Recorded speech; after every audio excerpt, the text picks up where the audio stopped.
Hello, this video will be reviewing Regent questions from Unit 3, Exponential Functions. Each section will cover a different standard that the Regent could test you on.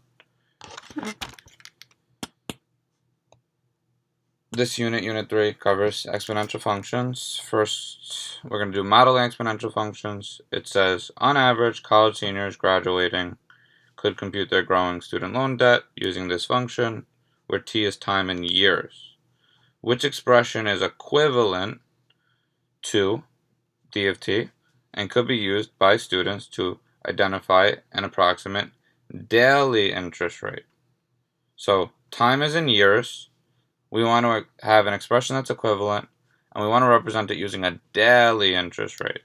Now, which operation do we typically use with rates? We typically use multiplication. So we want to find equivalent products. And what do we call equivalent products? Oh, that's your roots, right? And depending on how many times you want to break up those roots, it's the nth root, let's say. In this case, where we have an equation in terms of years, and we want to show it daily. So how many days are in a year? 365. So you're going to find the 365th root, right? Remember, all a root is, let's say I said the nth root of x. That's the same as saying x to the 1 over n.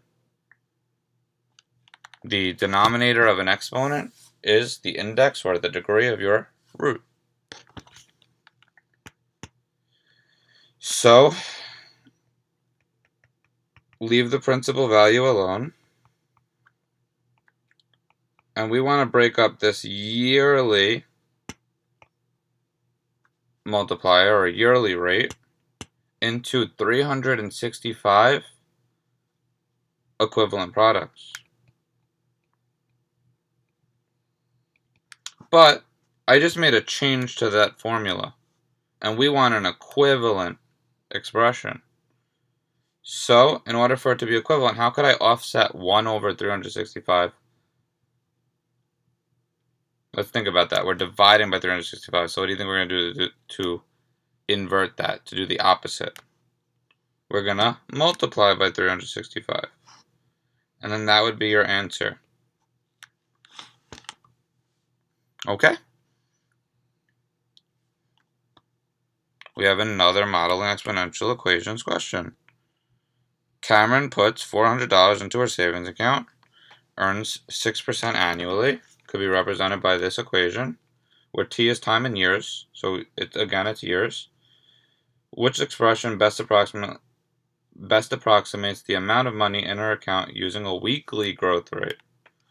So there are 52 weeks in a year. Remember, leave your principal value alone. We're going to take that yearly growth rate, and we're going to break it into 52 even multipliers. But we can't just change the expression. It still has to be an equivalent expression. So how do we offset 1 over 52? You multiply by 52.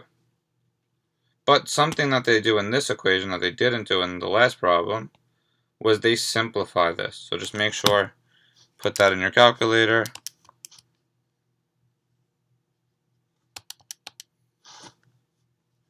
(1.06) to the 1 over 52. You end up getting 1.0011211184 to the 52t. That is answer choice 4.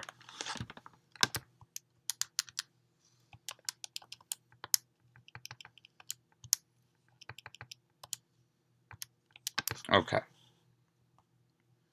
For a question like this, it looks complicated, but the least you could do is plug into the formula. So let's read the question quick, see what it's asking. The Well family is looking to purchase a home in a suburb of Rochester with a 30-year mortgage. 30 years. I feel like that would give me the total number of monthly payments, right? that has an annual interest rate of 3.6%.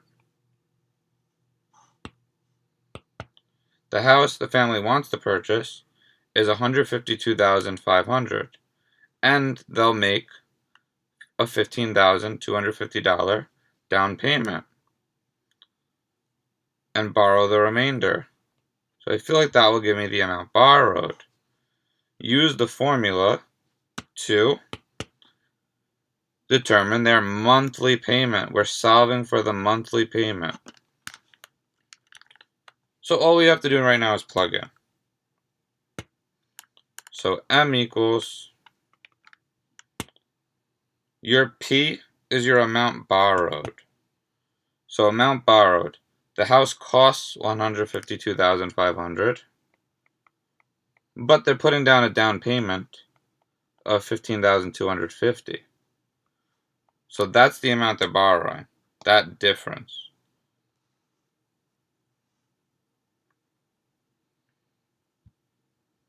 Okay.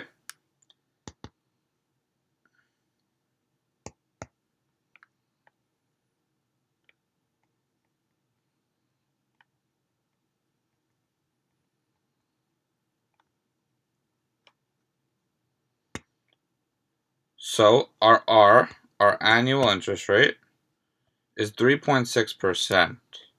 How do I convert a percent to a rate? You move the decimal over to the left 2 places.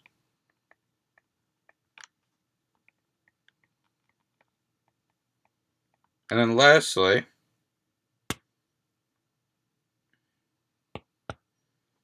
total number of monthly payments. It says this is going to take 30 years.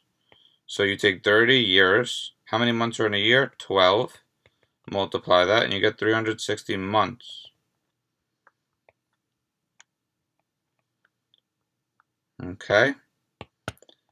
Let's just finish writing out that.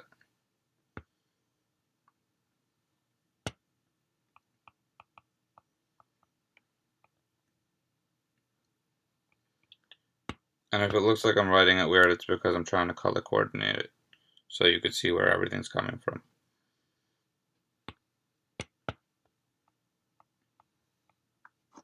Okay. Now this is actually a pretty easy question to solve now, because all you have to do is put that in your calculator. A lot of the times with questions like this, they'll make you solve for the exponent and then you have to use logs. But they're not making you do that here. So if you're putting this whole thing in your calculator, make sure you are putting parentheses around your numerator, parentheses around your denominator. But I don't really recommend doing that because it leaves a lot of room for error. I recommend simplifying each part separately and then putting them together as a whole. So I'm going to put this in my calculator. Let's see. And when you draw out the parentheses, it makes it much easier to follow how many parentheses you need in your calculator. You won't get a syntax error by accidentally including an extra parenthesis.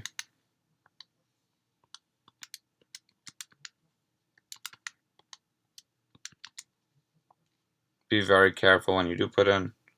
It's very easy to make a mistake.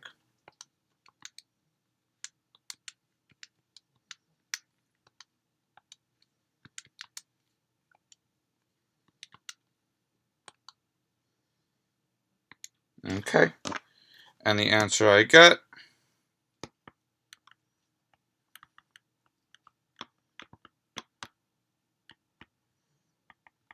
wants us to round to the nearest dollar, so $624. That's how much their monthly payment will be. Not so bad. Okay. For this question, they want you to graph this exponential. And remember, if it was a basic exponential, meaning that you were not adding anything to it, the horizontal asymptote would be at 0. But this is shifting it up 2. So vertical translation. So your asymptote is now going to be at y equals 2.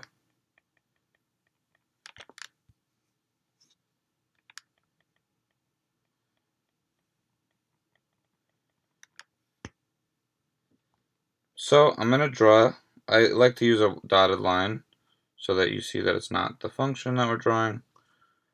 Y equals 2, horizontal asymptote.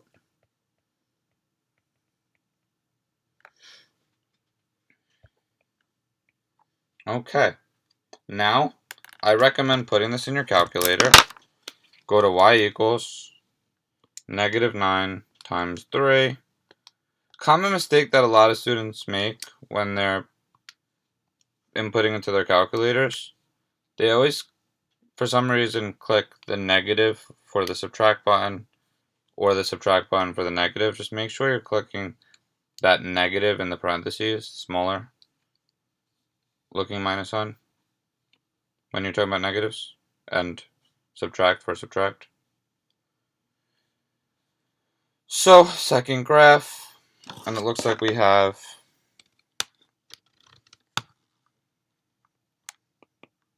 you should show at least 3 points, but we have 2, 1, 3, -1, 4, -7, 5, -25. It's not going to go down that low. So let's start drawing those out. 2, 1, 3, -1,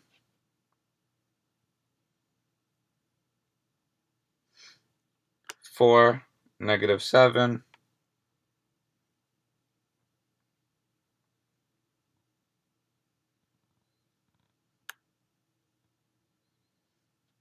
5, -25. It clearly doesn't reach -25. So on this graph, I'm saying it will reach infinity if we had infinite space. But just I would put the arrow there just to show that it doesn't actually go past that. So it would look like this from this end.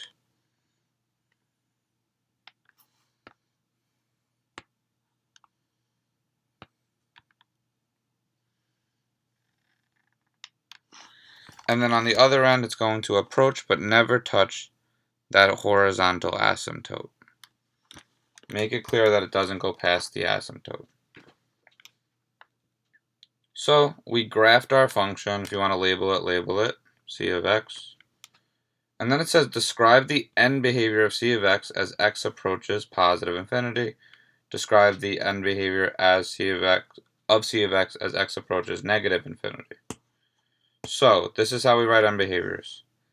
As x approaches negative infinity, y, or c of x in this case, approaches.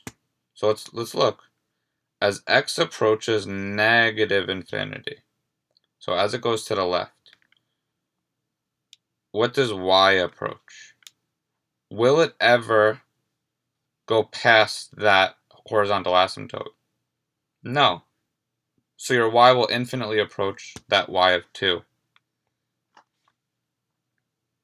It will never touch it, but it will infinitely approach it. Now for the right end behavior. As x approaches positive infinity, c of x, your y. So as x approaches positive infinity, your y approaches. Will it ever stop going down? No.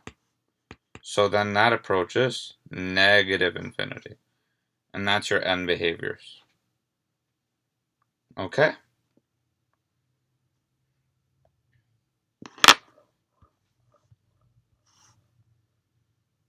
Tony is evaluating his retirement saving. He currently has $318,000 in his account, which earns an interest rate of 7% compounded annually. So if it's compounded annually, we could use our basic compound interest formula. He wants to determine how much he will have in the account in the future, even if he makes no additional contributions to the account.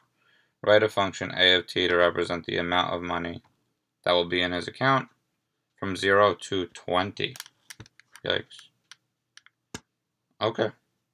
So initial value, 318,000. wants us to call it A of t. 1 plus 7% becomes 0.07, so 1.07 to the t. So that's the equation that represents how much is in his account. And it wants us to graph this from 0 to 20.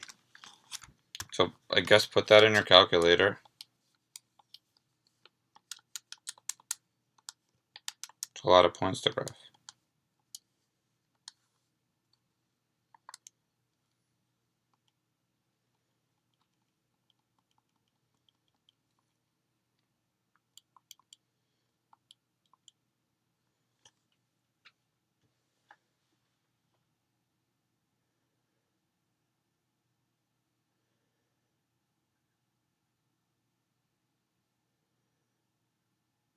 Okay. So we need this to reach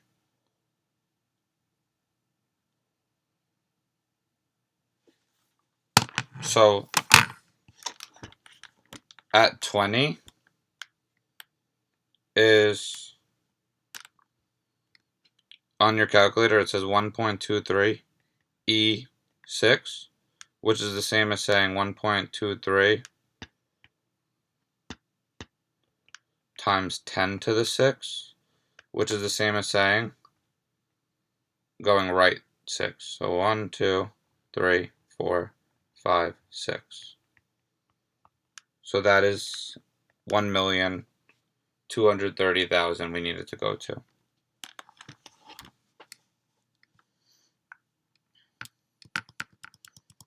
And it starts at 318,000. So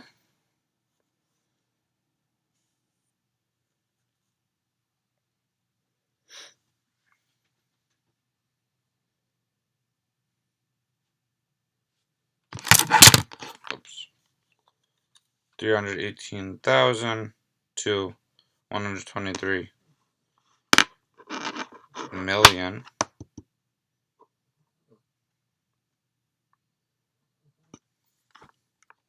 Let's see how many boxes we have. 1, 2, 3, 4, 5, 6, 11, 12, 13, 14, 15, 18, 19, 20 boxes. So 1,230,000 divided by 20, 61,500. I guess we could go up by 61,500. It's just not going to be really that accurate of a graph. So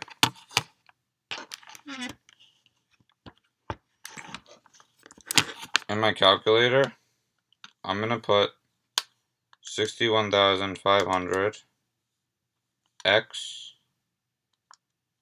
and that's what I'll go up by. Let's just make sure it reaches at 20. It does.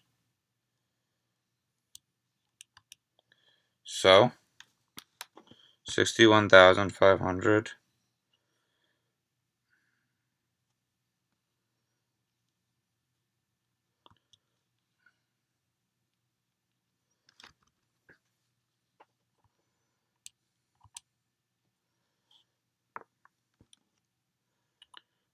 we could skip a few. At 5, that's 307,500. At 10,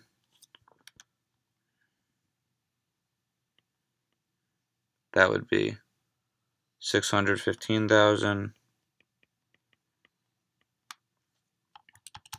At 15, that would be, it's much easier to do when you have paper, but 922,500. And then at 20, you have 1,230,000. And if we need to fill in more space, we could fill in more space. Unfortunately, we have to go by ones here because it wants us to do 0 to 20.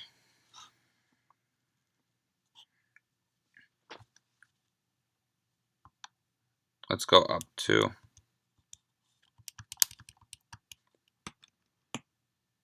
so 307, 500. We want it, the next point after that would be 369,000.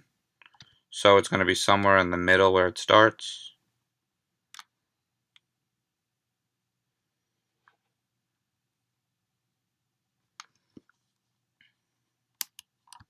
I'm skipping a lot, but when I did this on paper a while ago, I did space it out better.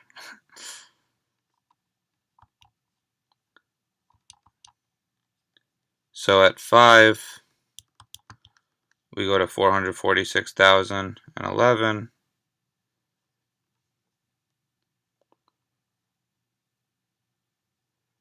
which would be in between 7 and 8.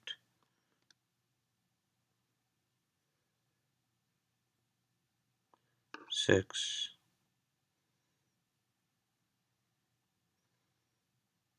7, 8. So that would be about there. At 10,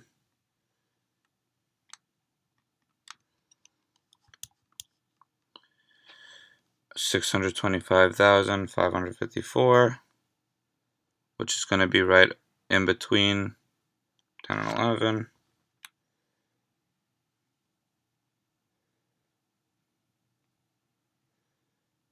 And again, this really isn't very accurate, but if you have, I would do what I'm doing here now, and then if you have time in the end, you could try to make it a little bit more accurate, but okay.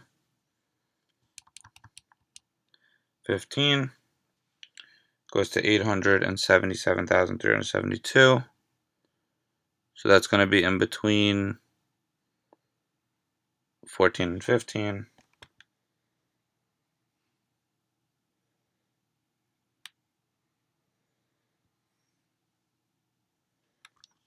Okay, and then lastly for 20, it hits 1,123,000.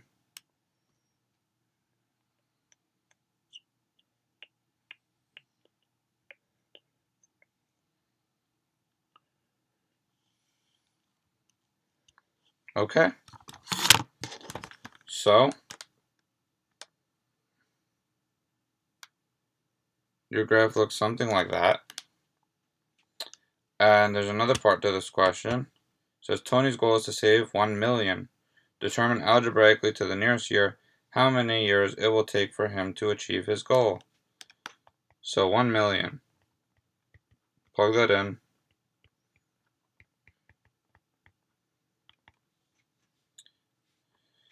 Divide by 318,000.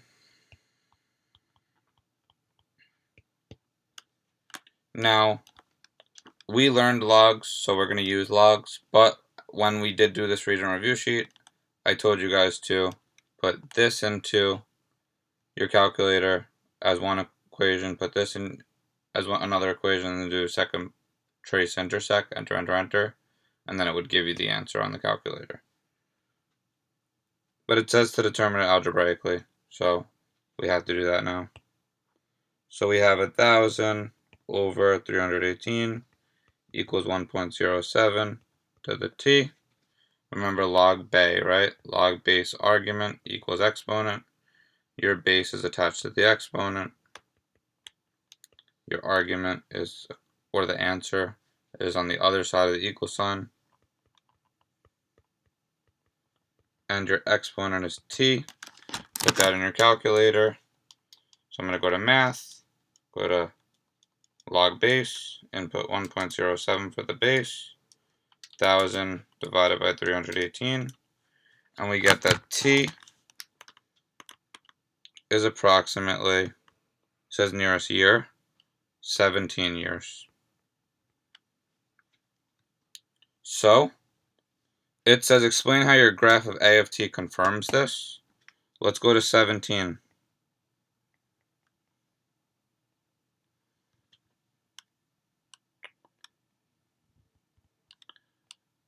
It looks like that is approximately at 1,000,000.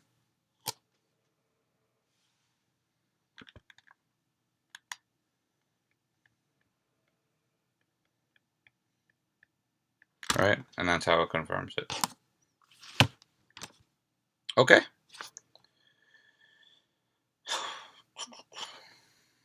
A house purchased 5 years ago was $100,000 and just sold for $135,000. Assuming exponential growth, approximate the annual growth rate. So that rate was multiplied 5 times to equal 135,000.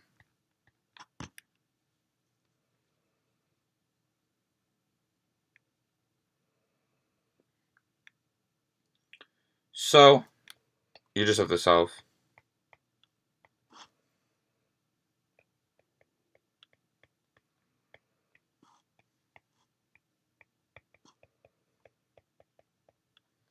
Take the fifth root of both sides. So that's the inverse of the fifth power.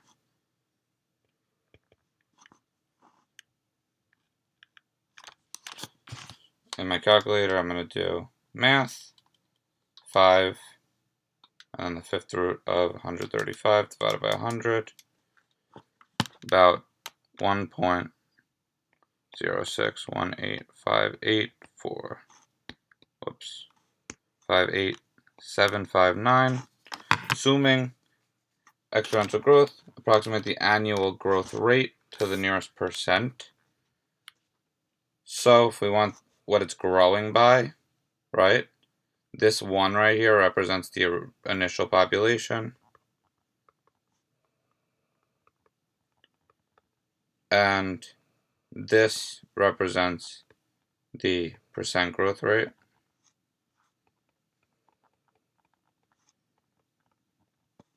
So in order to convert from decimal to percent, you move to the right 2, and it would be about 6.1858759%.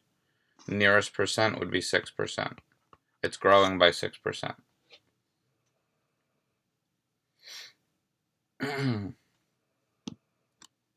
Okay.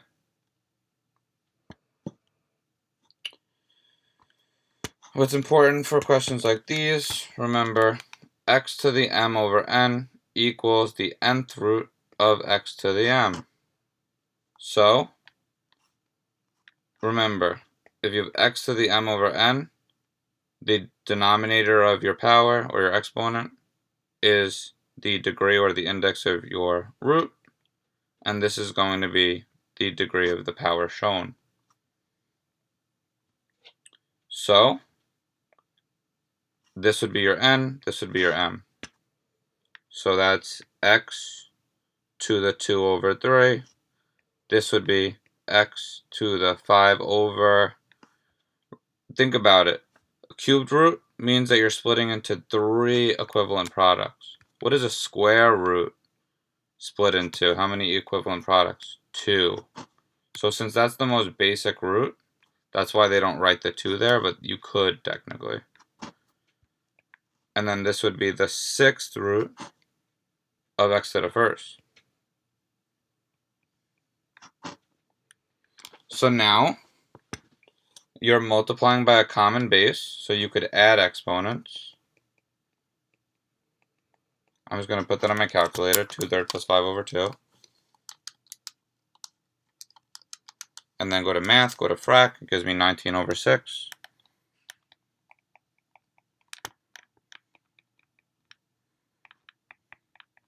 And now you're dividing by a common base, so you could subtract exponents.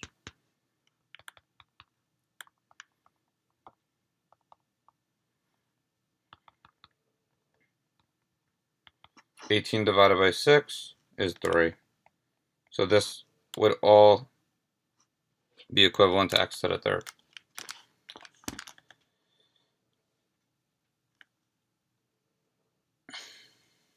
Okay. For all positive values of x, which expression is equivalent to x to the 3/4? This is your index of your root, or your degree of your root. This is the power shown. So that would be the 4th root of x to the third. The 4th root of x to the third is option 1. It could also be the 4th root of x to the third, by the way. They're the same thing. You have your commutative property of multiplication, so that works even with exponents. Okay, and lastly, we're going to do that for this. I always recommend converting to rational exponent form. So, x to the 8 over 3. We have an exponent within an exponent, so use your power law. You could just multiply exponents. X to the 4 over 3. Now you're dividing by a common base, so you could subtract exponents. It's your quotient law.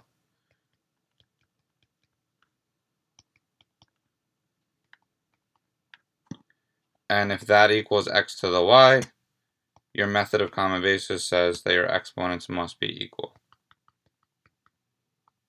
Y equals 4 over 3. Okay. Thank you.